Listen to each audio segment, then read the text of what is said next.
Greetings, this is Captain Rex, and you're watching Star Wars Nut 77, home of the Star Wars memorabilia reviews.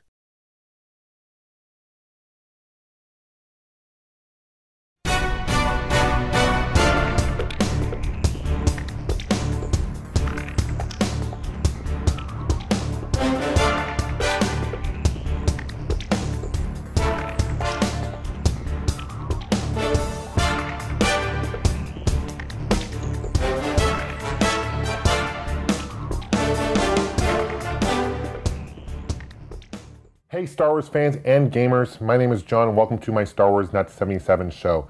This series of videos I'm going to talk about my top 25 Star Wars games of all time.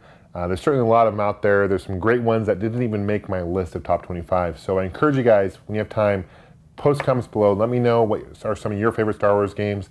Let me know if you felt that I missed some. Let me know if you agree, all that good stuff. We're on to number 25. Number 25 is a game that came out for the Atari 2600, came out in 1982. It's called simply Star Wars: The Empire Strikes Back. It's the very first Star Wars games to ever come out. Basically, the gameplay is very easy to understand. It's you're in a Hoth speeder. There's a whole bunch of AT-AT walkers. You're supposed to avoid the walkers and avoid getting shot and hit, as well as destroy the walkers. You get points by doing that. You can shoot them at the torso or the head. You can't shoot them at the legs. It's actually a pretty fun game for the 2600. I definitely recommend checking it out. I want to say this is actually one of the first movie license games for the system as well, but it came out in 1982. It's number 25 on my list. Number 24 on my list is a game that came out in 1993 in the arcades. It's by Sega. It's simply Star Wars Arcade. It's actually a homage to the original Star Wars Arcade. Came out 10 years previously by Atari. This is also ported to the Sega 32X. If you own that console, this is a must-own for it. It's a really great home port. Basically, it's a cockpit first-person shooter. You're controlling kind of where to shoot your TIE fighters. You don't have any control as far as where you can really move it, but you can control the gun and all that good stuff. I love the voice acting. It's got Admiral Akbar is in there. It's kind of taking place in like Return of the Jedi setting, as well as it's got some great music as well. So it's number 24 on my list is Star Wars Arcade by Sega. Number 23 on my list is a game that came out in 1999. It's based on the movie. It's Star Wars: The Phantom Menace. It came out for Windows, Mac, as well as PlayStation 1. It's an action-adventure game. I really like this game in the sense that it's got almost like a God of War kind of gameplay to it. It's a top-down perspective. It follows the movie really well. The voice actors in this game aren't from the movie, but they did a really good job of sounding like the actors who are in the movie. It's actually a really fun game. Even if you're not a fan of the Phantom Menace movie, this is still a game to check out because it's got a really cool action elements to it, and it's got a high replay value. Number 22 is Star Wars Episode 1 Racer. Came out for the N64 as well as Dreamcast, among others. A year later, 2000, it came out in the arcades, I believe by Sega. I love the arcade because it's actually, you can control speeding up and slowing down with these awesome control sticks here.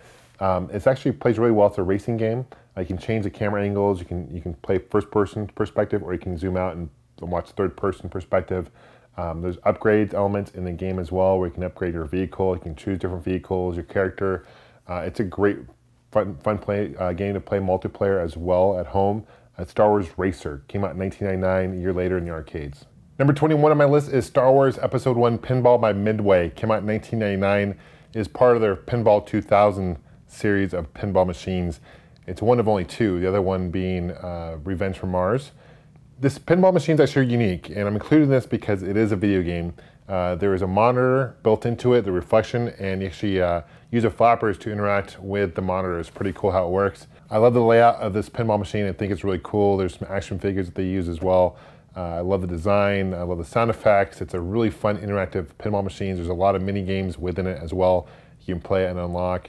I also want to note that this is one of the last pinball machines that Midway actually produced. They sold 3,525 of these. So it sold pretty well, but it didn't save them from making any more pinball machines, unfortunately. So that's number 21 on my list, Star Wars Episode 1 Pinball.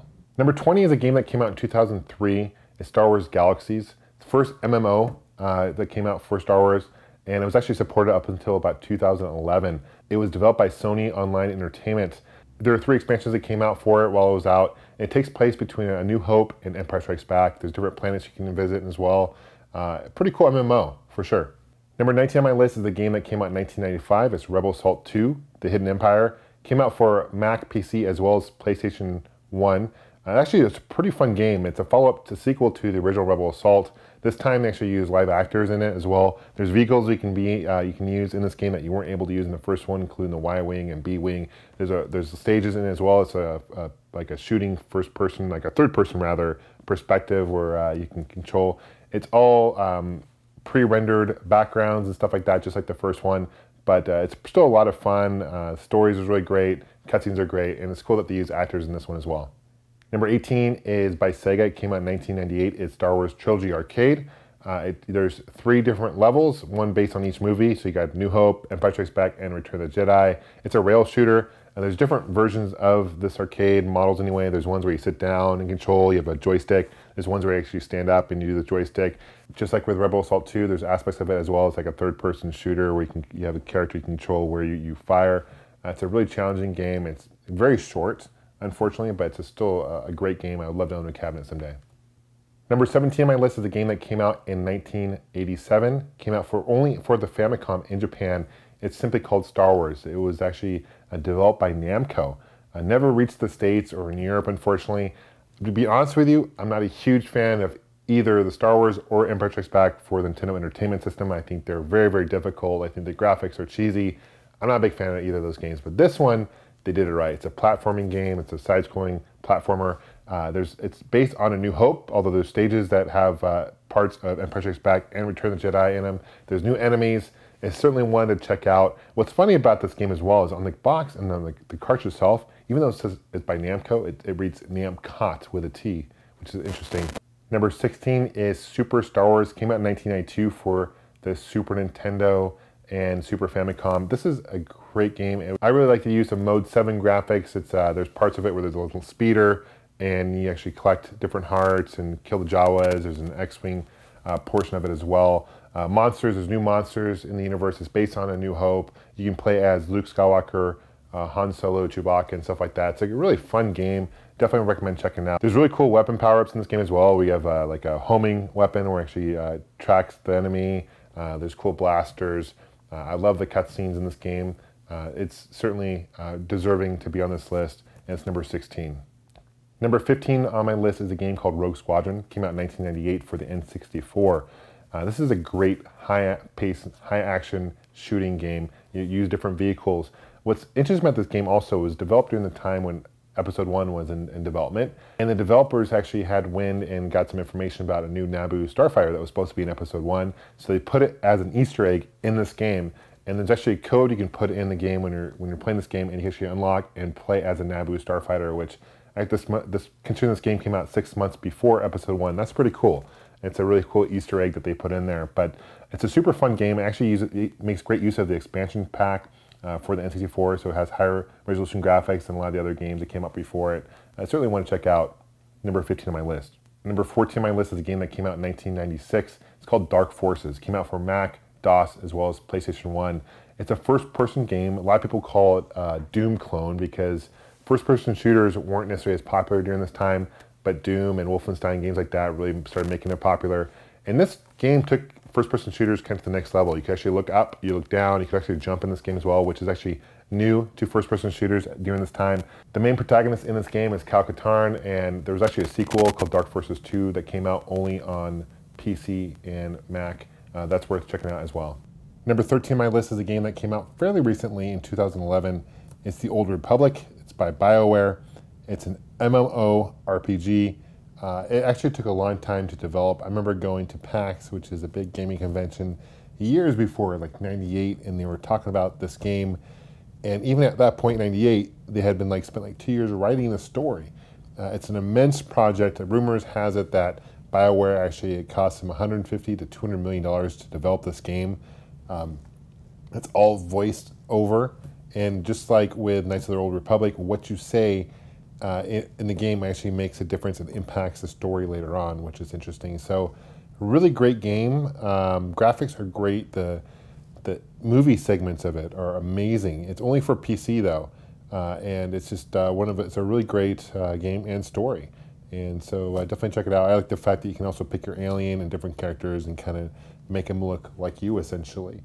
That is number 13 on my list. Number 12 on my list is a game called The Force Unleashed. Came out in 2008, came out for the Xbox 360, PlayStation 3, among PC and other platforms.